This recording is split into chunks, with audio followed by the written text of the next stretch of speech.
O nosso trabalho é uma análise e uma comparação dos dois contos Corpo Fechado e A Volta do Marido Pródigo do livro Sagarana, de João Guimarães Rosa. Bom, o livro Sagarana é um livro de contos modernista publicado em 1946 por João Guimarães Rosa. O título do livro pode ser dividido em duas partes, Saga e Rana, sendo que Saga significa trajetória difícil e Rana significa semelhante à realidade. Esse título dá um caráter muito universal à história, porque fala sobre a realidade difícil de todo homem, todos os seus caminhos e todas as suas dificuldades. Além disso, a obra está dividida em 9 contos, entre eles Hora e Vez de Augusto Matraga, o mais famoso da obra. Os contos selecionados pelo grupo para análise foram Corpo Fechado e A Volta do Marido Pródigo, e a abordagem será feita nos seguintes tópicos: enredo, tema, universo e características de Guimarães Rosa, linguagem típica da obra de Guimarães Rosa, maniqueísmo, redenção e transformação das personagens, universo mítico e diálogo entre os contos. Bom, começando com Corpo Fechado, o conto inicia-se com um diálogo entre Manuel Fulô e o narrador, que é um doutor que queria escutar a história dos valentões da região do Arraial de Laguinha, homens que impõem o terror pela força. Não poderia haver 2 valentões na mesma região, por isso eles se sucedem, ou seja, quando um morre, o outro assume o lugar. Manuel Fulô conta ao doutor sobre José Boi, que morreu caindo de um barranco, Desidério, que foi preso, Adejalma, que morreu de erisipela, Miligido, que desistiu do emprego, e outros. Chegam então no valentão da vez, Targino, o mais terrível e temido, e Manuel Fulô deixa claro que um dia ele encontra outro mais grosso. O narrador afirma que, na região, também havia os subvalentões, gente conhecida por ser mais vingativa como os Quintiliano, irmãos que mandavam na Vargem, um prolongamento do arraial. Um dia apareceram versos ofensivos sobre João Quintiliano pregados numa árvore, então ele e os irmãos saem aterrorizando o povoado para descobrir o autor das ofensas. Eles acreditam ser Manuel Batista, o poeta do arraial, e este fica indignado com a suspeita. Depois desse acontecimento, o narrador conta que era novo em Lajinha e faz uma referência a João Guimarães Rosa ao dizer que tomava tudo à devida nota, já que Guimarães Rosa também era médico, mas sempre teria se interessado pelas histórias da gente do sertão. Ele se diz não interessado em Targino, mas sim em Manuel Fulô, ou Mané das Moças, ou, quando xingado, Mané minha égua. E descreve suas particularidades, como o desapego ao trabalho e o fato dele possuir uma mula inteligente, a Beija-Flor, responsável por carregá-lo de volta para casa depois das bebedeiras. Um dia, chega à casa do doutor uma mulher descrita como risonha e redonda e bonita mesmo. Ela disse que iria casar e precisava de adjutório, uma ajuda em dinheiro. O narrador deu a ajuda e pergunta sobre o noivo e descobre que é Manuel Fulô.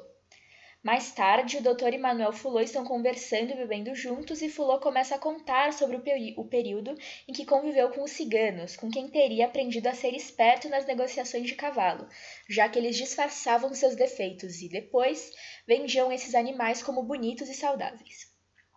Logo, Manuel Fulô explica como se vingou dos ciganos, já que eles chamavam ele de bobo.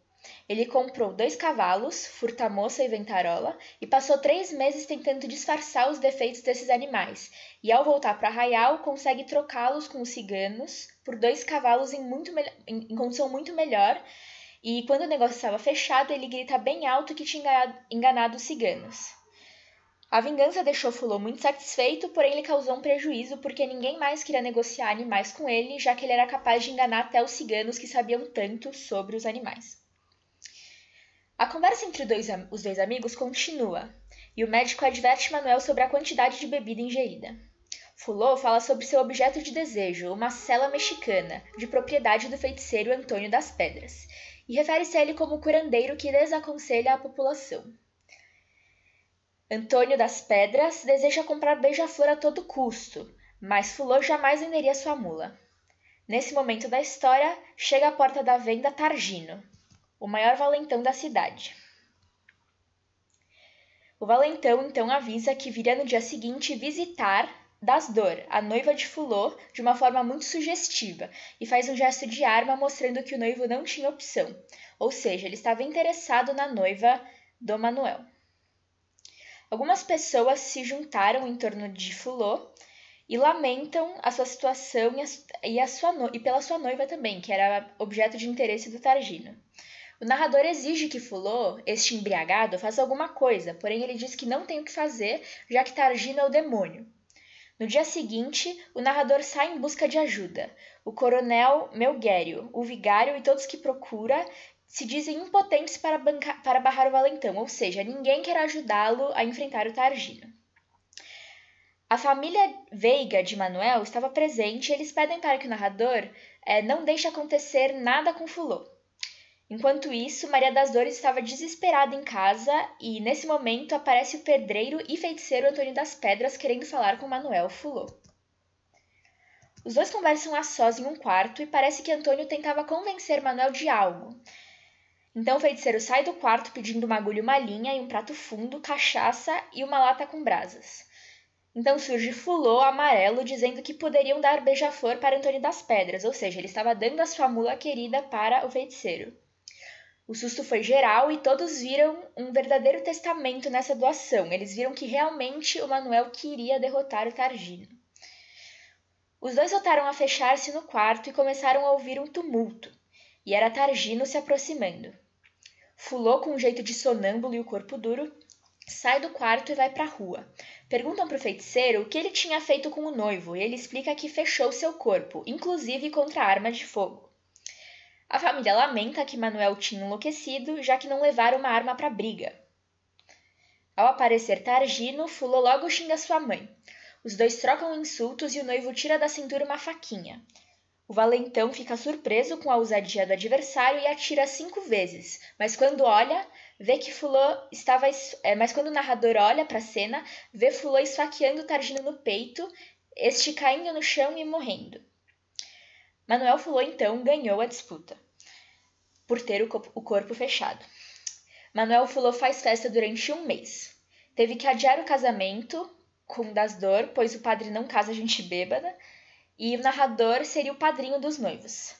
Um tempo depois, um policial foi à Lajinha e fez desaparecer a raça dos valentões, sendo que Fulô ficou conhecido como o último valentão, mas um valentão manso e decorativo.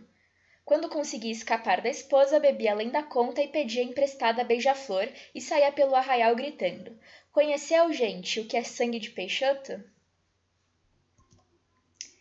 Agora, o enredo do conto A Volta do Marido Pródigo. Bom, Eulálio de Souza Saletiel, conhecido como Lalino, é um homem extrovertido e malandro que tem um emprego na construção da estrada de ferro Belo Horizonte-São Paulo, mas não valoriza seu trabalho. Ao relacionar-se com seu chefe, o seu Marra, um homem muito sério e rígido, ele sabe muito bem como deve agir para poder se esquivar dos trabalhos. Um dia, no intervalo para o almoço da obra, começa a conversar com seus colegas sobre o Rio de Janeiro. Fala sobre a capital da época com toda a autoridade de quem já visitou a cidade, mesmo que nunca tenha ido. Fala como se fosse o paraíso. Pois, se alguém morrer sem conhecer o Rio de Janeiro, vê o inferno, disse certa vez. Tem uma grande admiração pela capital, mas principalmente pelas mulheres que imagina encontrar lá. E, ao contar para os seus companheiros, está sempre inventando histórias sobre o estilo de vida e mulheres da cidade, como se pode ver no trecho. Lalino acertou. Faz um silêncio para estupefação. E, principalmente para poder forjar novos aspectos, porque também ele, Eulálio de Souza Saletiel, do Em Pé na Lagoa, nunca passou além de Congonhas, na bitola larga, nem de Sabará, na bitolinha, e, portanto, jamais pôs os pés na grande capital. Depois de conversar com eles, seu chefe o chama para conversar e o adverte sobre dever tomar jeito e dá exemplo de trabalho demais. Por sua vez, Lalino mostra mais uma vez a sua indisposição para exercer a sua função ao sempre apresentar desculpas por não ter ido trabalhar. Acabam conversando sobre a apresentação de uma peça de teatro na cidade. Em outro dia, saiu para andar depois do almoço e tomou uma decisão. Ia sair da cidade, deixar a sua mulher Maria Rita e ir para o Rio de Janeiro. Foi diretamente falar com seu marra para receber seu pagamento, e este tentou fazer com que mudasse de ideia. Quando viu que não deu certo, deu pelo menos metade do pagamento. Depois, encontrou com o espanhol Ramiro e lhe contou o que pretendia fazer. O estrangeiro imediatamente quis descobrir se ele iria ficar lá para sempre ou se voltaria. Estava claro que ele tinha interesse em Maria Rita, que era a mulher de Lalino. Quando está indo embora, ele pede para o seu Miranda falar com a sua esposa para contá-la para onde estava indo. Este o repreendeu verbalmente, alegando que é uma ação de cachorro, mas deixou que fosse. Maria Rita ficou muito triste com a partida de Lalino, e toda a cidade a apoiava, concordando que o mulato havia sido muito indecente. Enquanto isso, Ramiro se aproxima dela e passam a viver juntos. Nos primeiros meses na capital, Lalino Salatiel não queria de jeito nenhum ir embora. Gostava muito da vida que levava no Rio, mas apenas enquanto o dinheiro durou. Quando viu que os recursos que tinha levado estavam acabando, começou a ficar com saudades de sua cidade e decidiu que ia voltar para lá. Chegou achando que os habitantes sentiram saudades, porém se enganou. Ramiro, que estava morando com Maria Rita, ficou aliviado ao ver que Lalino só o tinha procurado para pagar o que estava devendo e quis aproveitar para tentar falar com a sua esposa, porém o espanhol alegou que ela não o queria ver de jeito nenhum. Encontra também com seu Gijo, que mostra total insatisfação ao vê-lo, não diferindo da maior parte das pessoas que viviam ali. No dia seguinte, o protagonista se encontra com seu Oscar, um conhecido que lhe pergunta se vai realmente deixar que Ramiro continuasse morando com a sua esposa e o encoraja a ir atrás de Maria Rita. No entanto, Lalino não se convence e seu Oscar sugere que ele procure algum trabalho, oferecendo perguntar a seu pai, Major Anacleto, político local, se Lalino poderia trabalhar com ele. Esperto como ele é, Lalino aceita a proposta de seu Oscar. De primeira, Major Anacleto não aceita que um grandíssimo cachorro, desbriado, sem moral e sem temor de Deus, trabalhe com ele. Então, tio Laudônio defende Lalino ao contar essa história de vida. Esteve no seminário, depois passou 20 anos na vida boêmia. Agora tinha recuperado o juízo ao ter voltado a trabalhar. Assim, convence Major Anacleto a aceitar Lalino como cabo eleitoral. No primeiro dia de trabalho, Eulálio não vai trabalhar, mostrando mais uma vez a sua desvalorização pelo trabalho.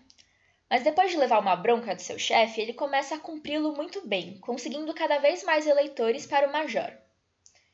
Major este que um dia recebe uma queixa de Ramiro, alegando que Lalino o havia desrespeitado, quebrando o acordo feito de que ele não molestaria os espanhóis. E, quando o Major vai falar com Lalino, ele conta de seus feitos que ajudariam nas eleições, fazendo com que o chefe mudasse de ideia sobre ele novamente. Em um outro dia, se arrepende de ter deixado Maria Rita e pede que seu Oscar vá falar com ela. Quando o faz, ele tem um momento de tentação e tenta beijá-la. Rapidamente, a mulher se afasta de Oscar e admite que gosta de verdade mesmo é de Lalino e que considera estar com o espanhol como um castigo. Chateado, Oscar sai dali e decide não contar para Lalino o que tinha descoberto e, além disso, decide falar com seu pai Major Anacleto sobre como ele tinha razão de que Eulálio não era uma boa pessoa. Argumentos que, depois de Lalino aparecer, com boas notícias sobre novas pessoas que votariam nele, foi quebrado. Uma noite, Maria Rita vai falar com o Major enquanto está à procura de Eulálio, desesperada, alegando que Ramiro a havia desgraçado. Quando pergunta onde que Lalino está, Estevão afirma que estava bebendo com os outros companheiros, o que enfurece o Major. Na verdade, o que ninguém esperava era que Eulálio estivesse conversando com o secretário do interior, ajudando seu chefe Major Anacleto. Quando o secretário se vai, o Major fica contente com seu cabo eleitoral, manda os espanhóis embora da cidade e Eulálio e Maria Rita conseguem fazer as pazes. Agora sobre os temas abordados.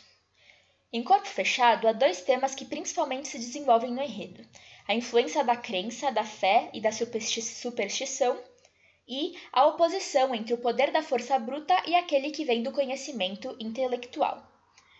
O primeiro tema se observa no desfecho inesperado, em que Manuel Fulô consegue derrotar o temível Targino. O segundo tema pode ser observado quando o doutor se vê impotente para agir contra a ameaça de Targino.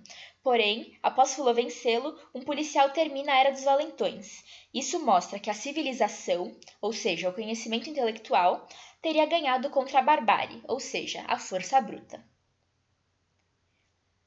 Já em A Volta do Marido Pródigo, o principal tema retratado é a figura do malandro, ou seja, a malandragem, mostrando o malandro que quer viver bem, mas não quer trabalhar, que é representada através do protagonista Eulálio. No decorrer da trama, o personagem principal apresenta as características do clássico jeitinho brasileiro, o trabalhador que quer receber o salário, igual a de todos, porém não exerce suas funções como os outros, muitas vezes por preguiça. Na passagem, mulatinho desgraçado, vai em festa, dorme que horas e, quando chega, ainda é todo enfeitado e salamistrão. Trabalhar aqui não trabalha, se encosta pra cima e fica contando história e cozinhando o galo. Fica explícito como Guimarães Rosa aborda o tema tratado, já que cria um personagem que expressa toda essa essência do malandro que quer ter a vida ganha. Além de não trabalhar, Eulálio também não cumpre com suas tarefas ou com sua palavra, geralmente por morosidade, como se pode ver em Quero só lembrar a esse seu Lalino que ele não deixe de ir hoje. Está ensinando a patroa a tocar violão, mas já tem dias que ele não aparece lá em casa. Trecho no qual Lalino deixa de ir na casa de Valdemar por preguiça e não se importa de deixá-lo na mão. Outro tema tratado na obra é a volta, ou seja, a partida e o retorno à casa, do lado bíblico e do lado do conto A Volta do Marido Pródigo. Guimarães Rosa discute esse tema porque relaciona a história do livro Sagarana e a passagem bíblica do filho que vai para um lugar distante, onde aproveita a vida mundana. Esse tema é abordado no conto quando Lalino tem a mesma experiência que é tratada no livro sagrado. Sai de sua cidade e vai para a capital, onde vai em festas e aproveita a vida. No trecho, as aventuras de Lalino Salatiel na capital do país foram bonitas, mas só podem ser pensadas e não contadas, porque no meio houve demasia de moralidade. Fica evidente essa semelhança. Além de relacionar as histórias com esse trecho, João Guimarães Rosa também discute esse tema ao dar o desfecho do conto A Volta do Marido Pródigo, similar ao da passagem da Bíblia Sagrada, já que do mesmo modo que Lalino volta do Rio de Janeiro, se arrepende e fica com sua mulher.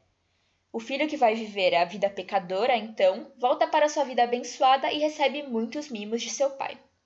Logo, pode-se dizer que os temas tratados em A Volta do Marido Pródigo são a vida do malandro que quer se dar bem na vida e a volta de Lalino relacionada à volta do filho na passagem bíblica.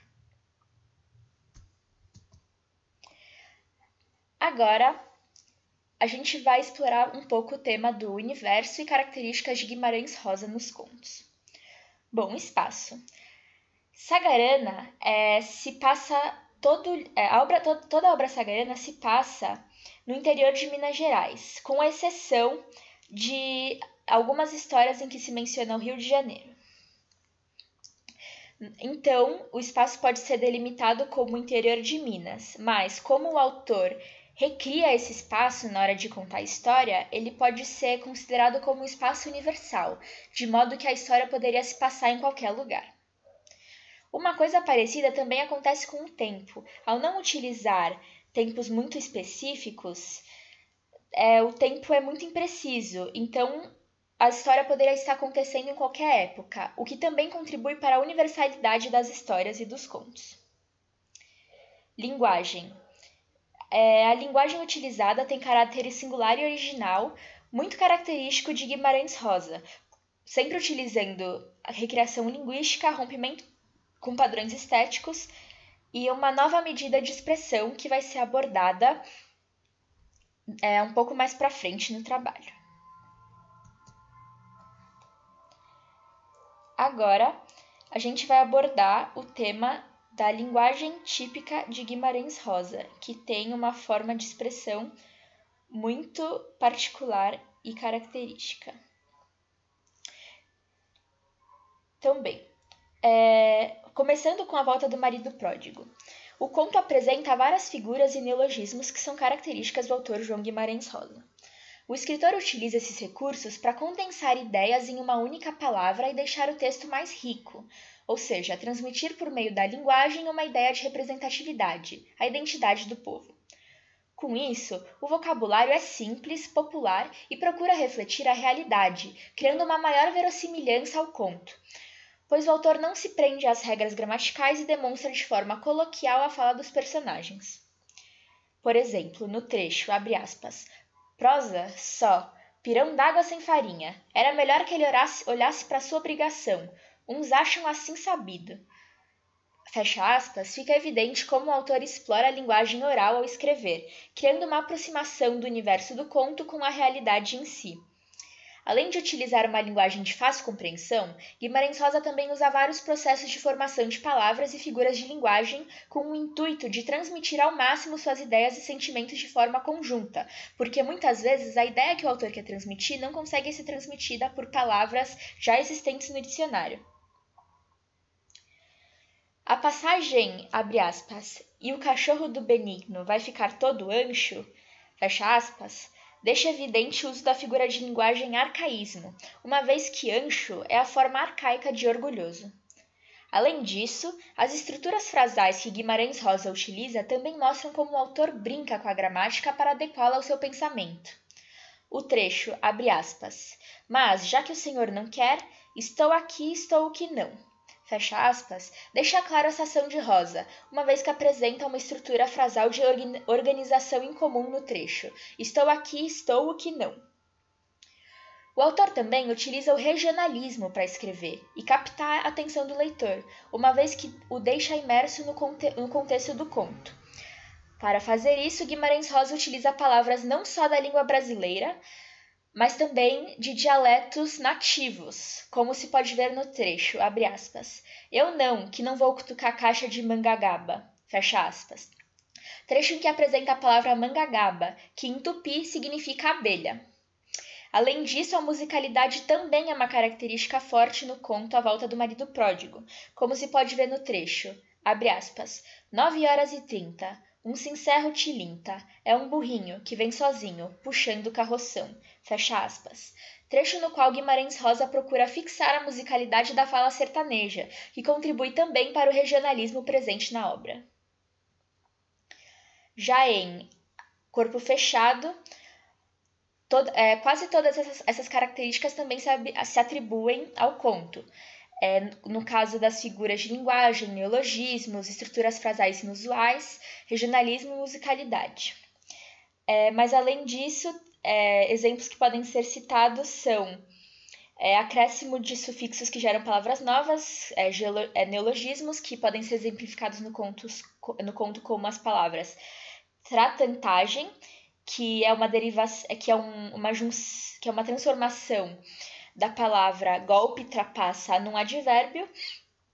E também, outro exemplo é a derivação imprópria, como a criação do verbo centaurizavam, que quer mostrar a junção de Manuel Fulô e Beija-Flor como um só indivíduo, homem e animal se misturando.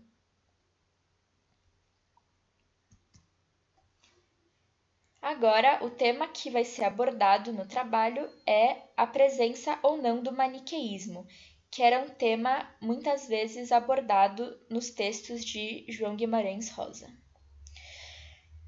Então, o que é o maniqueísmo? O maniqueísmo é uma doutrina religiosa na qual existem apenas dois extremos opostos, ignorando a existência de um intermediário entre eles. Em outras palavras, o pensamento maniqueísta acredita que o mundo esteja dividido em dois lados, considerando normalmente uma oposição entre um lado bom e um lado ruim, ou seja, bem e mal.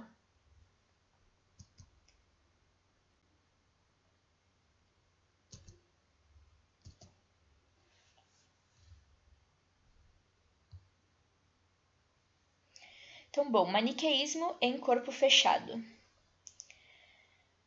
No conto Corpo Fechado, há uma forte presença desse pensamento maniqueísta. Um dos exemplos disso é a narrativa do episódio em que Targino, o valentão, junto com alguns outros homens, desrespeitam a imagem da igreja e de Deus, pois, como conta Manuel, abre aspas, comeram carne e beberam cachaça na frente da igreja, em sexta-feira da paixão, só para pirraçar o padre e experimentar a paciência de Deus, fecha aspas. Nesse episódio, as atitudes de Targino e dos homens os tornam representantes do extremo mal, enquanto Deus e a igreja representam a bondade, contrastando dessa maneira os dois lados. O conto ainda mostra que o mal cometido por um indivíduo recai sobre ele como consequência, ou seja, uma vez mal, o destino do homem é marcado. Isso pode ser observado pelo fato de que todos os homens que participaram de tal desrespeito foram severamente castigados. Abre aspas. O Roque se afogou numa água rasinha de enxurrada. Ele estava de chifre cheio. Gervásio sumiu no mundo, sem deixar rastro. Laurindo, a mulher mesma atorou a cabeça dele com um machado uma noite. Foi em janeiro do ano passado. Camilo Matias acabou com o mal de Lázaro. Fecha aspas. E Targino, o próprio, é morto no final do conto por Manuel. Agora, a gente vai falar sobre o maniqueísmo no conto A Volta do Marido Pródigo. Bom, nesse conto não há a presença do maniqueísmo. Isso porque, no decorrer da obra, são apresentados aspectos positivos e negativos dos personagens, o que evidencia a existência do bem e do mal dentro de cada indivíduo da história. João Guimarães Rosa faz questão de mostrar que todos apresentam um lado bom e outro ruim dentro de si e usa o protagonista Eulálio como prova disso. No trecho, abre aspas, nem Eulálio não tem culpa também, não. Foi só a falta de juízo dele, porque no fundo ele é bom. Mas que diabo, fecha aspas, no qual o Major Anacleto está conversando com Ritinha sobre a possibilidade de protegê-la, é possível perceber que o Major realmente acredita que Eulálio é uma pessoa do bem. Contudo, já na página seguinte, o mesmo personagem exclama, abre aspas, diabo dos infernos, maldito, referido, mal agradecido, e logo agora que eu ia proteger o capeta, fazer as pazes dele com a mulher, fecha aspas. Assim, é possível compreender que Lalino é o bem e o mal com o passar da história, pois há muitas passagens em que o personagem é tratado como uma pessoa boa e, em contrapartida, há outros trechos em que ele é comparado com o diabo ou o capeta. Logo, percebe-se que no conto A Volta do Marido Pródigo não há presença de maniqueísmo. Agora a gente vai falar sobre a redenção. Continuando no conto A Volta do Marido Pródigo, a redenção é algo que está presente na obra e que acontece no decorrer do enredo. Esse processo é feito pelo protagonista, Eulálio Salatiel, quando percebe que não devia ter vendido e deixado sua mulher Ritinha na cidade para aproveitar o que lhe interessava na capital, Rio de Janeiro. A história termina com os dois amantes juntos, uma vez que Larino demonstra para Maria Rita que a ama. Deste modo, é possível observar a redenção do personagem principal por meio de sua amada, já que Eulálio se redime pelo que fez e, por isso, volta a ficar com sua esposa. No trecho, abre aspas, e vai, pois então, Larino teve um momento de fraqueza e pediu a seu Oscar que procurasse a Ritinha e falasse e dissesse, no qual Lalino pede para seu Oscar falar com Ritinha e dizer o quanto ele ainda gosta dela. Fica evidente, então, o quanto Lalino se preocupa com Maria Rita. Além disso, a passagem demonstra o processo de redenção por parte do personagem principal, uma vez que mostra uma mudança de comportamento por parte de Lalino que, ao invés de ser folgado e não prestar atenção em Ritinha, agora tenta mostrar o quanto a ama, ou seja, ele se desvencilha dos aspectos ruins que havia dentro dele e, consequentemente, ganha a salvação. Agora, outro tema muito presente na obra de João Guimarães Rosa é o universo mítico, que trata da mitologia, das crendices, da religião. E a gente vai ver agora como esse tema é explorado nos dois contos. Bom, no conto Corpo Fechado, o universo místico está representado pela figura de Antônio das Pedras, também conhecido como Antônio das Águas, curandeiro e feiticeiro de Lajinha. O caráter místico do personagem pode ser observado no final do enredo, quando ele aparece no conto e exerce um feitiço sobre Manuel Fulô, tornando-o resistente às 5 balas de Targino que atingiram seu corpo. Pouco se sabe sobre o processo de elaboração do feitiço, uma vez que o assunto foi tratado como secreto entre Antônio das Pedras e Manuel Fulô. Apenas se afirma que os utensílios utilizados foram agulha e linha, um prato fundo, cachaça e uma lata com brasas, que, no plano realístico, são materiais incapazes de proteger um homem de um ataque como o do conto. Manuel Fulô, o protagonista, estava prestes a duelar com o homem mais temível do povoado, e o resultado do duelo já era certo. Targino mataria Manuel. No entanto, na hora do combate, as balas do Targino não foram capazes de matar Manuel e ele ficou apenas com uma pequena faca tirou a vida de seu adversário. Então teve um milagre, que foi um resultado do feitiço de Antônio das Pedras, o que afirma o fechamento do corpo de Manuel. Logo, o caráter místico desse episódio se dá pelo fato dessa ação inexplicável, desse milagre que é decorrente de uma feitiçaria. Agora, em A Volta do Marido Pródigo, existe também a presença do universo místico, pois muitas vezes na obra aparecem referências à religião ou aos contos místicos, que são utilizados para complementar o contexto no qual são mostrados. No decorrer da história, é possível destacar muitos momentos em que elementos da religião católica foram utilizados para atribuir características a alguns personagens. Essas características podem ser positivas, como quando o narrador utiliza a expressão voz angelical para descrever a voz calma e do bem de Lalino, ou negativas, como quando muitos personagens utilizam a figura do diabo ou do capeta do cristianismo e as associam com outros indivíduos com o objetivo de ofendê-los. Porém, a influência da religião católica não está apenas embutida na atribuição de características. O catolicismo também é explícito na fala das personagens, que estão, muitas vezes, preocupadas com o julgamento de Deus. Um trecho que evidencia isso é, abre aspas, ainda está em tempo de ter um juízo, seu Laio. O senhor pode merecer um castigo de Deus. Que nada, seu Miranda. Deus está certo comigo e eu com ele. Isto agora é que é assunto meu particular. Fecha aspas. Nesta passagem, Miranda tenta convencer Lalino a não deixar sua esposa para viajar para o Rio. Assim, ele insinua que Deus pode castigá-lo caso ele escolha realmente deixar a amada. Este fragmento expressa como a religião é importante para as personagens, uma vez que Miranda esperava convencer Eulálio a não fazer sua desejada viagem por causa de um castigo religioso, revelando o quanto a religião interfere nas decisões desses indivíduos. Além disso, na obra, os contos místicos também são utilizados para expressar a natureza de personagens ao compará-los com alguns elementos da lenda em questão. Uma passagem de A Volta do Marido Pródigo, em que isso acontece, é no momento em que Lalino está deitado, melancólico, no capim com seu violão e se lembra da história de São Pedro. Com isso, o narrador acompanha o pensamento do personagem e conta a lenda completa.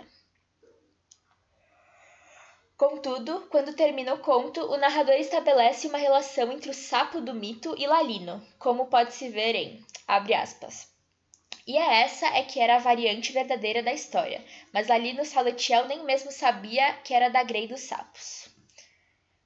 Fecha aspas. O narrador constrói esse vínculo, uma vez que ambos são malandros e utilizaram essa safadeza para enganar as pessoas e, assim, escapar de situações difíceis. Logo, pode-se observar que, em A Volta do Marido Pródigo, o universo místico é muito presente, tanto na relação entre os indivíduos da obra, pela parte das personagens, quanto pela parte do narrador, que tira conclusões e apresenta todos os pontos de vista da história para o leitor. Finalmente, depois de toda essa análise, é possível estabelecer uma relação entre o Corpo Fechado e A Volta do Marido Pródigo. Esse diálogo entre os contos é semelhante nos seguintes aspectos. Primeiro, ambos se passam em cidades pacatas do interior de Minas Gerais, ainda que o Rio de Janeiro seja mencionado em A Volta do Marido Pródigo. Segundo, ambos apresentam a linguagem típica de Guimarães Rosa, com neologismos, expressões regionais, ditados e musicalidade. Terceiro, ambos exploram a tradição mítica, um na figura de um feiticeiro, que seria Antônio das Pedras, e outro nos costumes e crenças católicas, como a crença no diabo e no julgamento divino, e outros comportamentos. Outro tópico semelhante. Ambos têm como protagonista um homem que não se enquadra no que se espera de um herói ou um homem honrado. Isso porque Lalino é um malandro, que é um exemplo do jeitinho brasileiro, uma pessoa preguiçosa que não gosta de trabalhar e sempre tenta levar a melhor nas situações. E Manuel Fulô, que antes de ter o corpo fechado era um fraco com corpo de menino, como diz a própria história. Contudo, ainda há diferenças entre os dois textos. Enquanto há maniqueísmo no conto Corpo Fechado, essa oposição entre bem e mal não aparece com tanta força em A Volta do Marido Pródigo. Além disso, a redenção tem um papel muito forte em A Volta do Marido Pródigo quando Lalino volta a morar com Maria Rita, enquanto em Corpo Fechado, Fulô não redime seus pecados, sendo que era o prejudicado na história. Quem recebe uma punição em contrapartida é Targino, que é morto. Esse é o fim do trabalho, essas foram as fontes utilizadas.